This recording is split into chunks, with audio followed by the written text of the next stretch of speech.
guys ever seen a rodeo where they have the bull in that little cage and he's banging to get out there, and he wants to get out there, and then they rip that cage open and the bull comes running? That is my brother Bill. Would you give him a huge welcome as he comes to the stage here? 1, 2, 3, 4. Yeah. Come on. Come on, guys. Woo! Come on. Come on. Come on. Woo!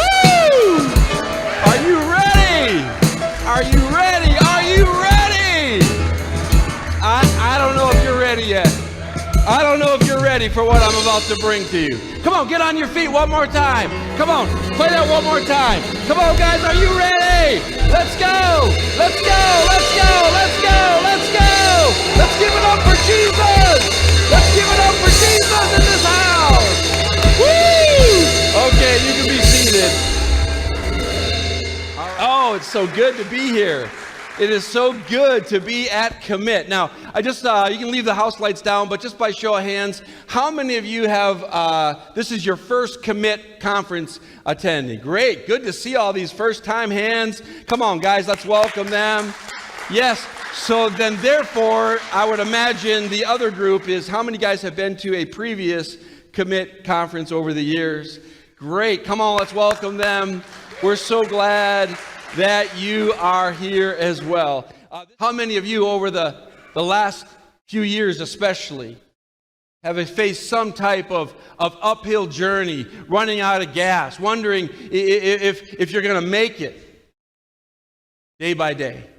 Maybe it was a financial strain, a relational strain, maybe it was a health crisis. Come on, just by show of hands, how many of you have gone through something, at least in the last couple of years? I believe that we're either coming out of something, we're in the middle of something, or according to the Word of God, we might be headed into something. And I believe that you're here in the right place today, guys, because today we're going to deal with adversity, going against the wind. Going against the wind. And I want you to know something today, man. You are not alone. Matter of fact, just turn to your neighbor and tell him you are not alone. Go ahead.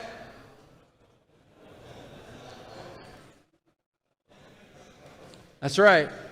Today I want to talk about some advantages to adversity. Matter of fact, you're just getting friendly with your neighbor there. Just turn to him and say, hey, you better listen up. You need to hear this. Go ahead, tell your neighbor that.